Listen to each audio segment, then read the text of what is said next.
Did you know one of the deadliest serial killers in history was released from prison, declared sane, and then simply vanished?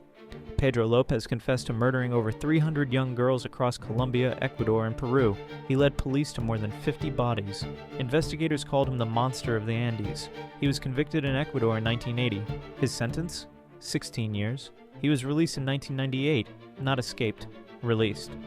Prison officials handed him over to a psychiatric hospital, who then declared him sane and no longer a threat.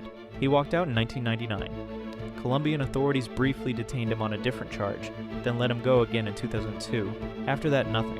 No confirmed sightings, no active international arrest warrant, no tracking, no alerts. Interpol had a notice on him for a short time. It expired. He would be in his mid-70s today. Statistically, he is still alive. Somewhere, under some name, in some city.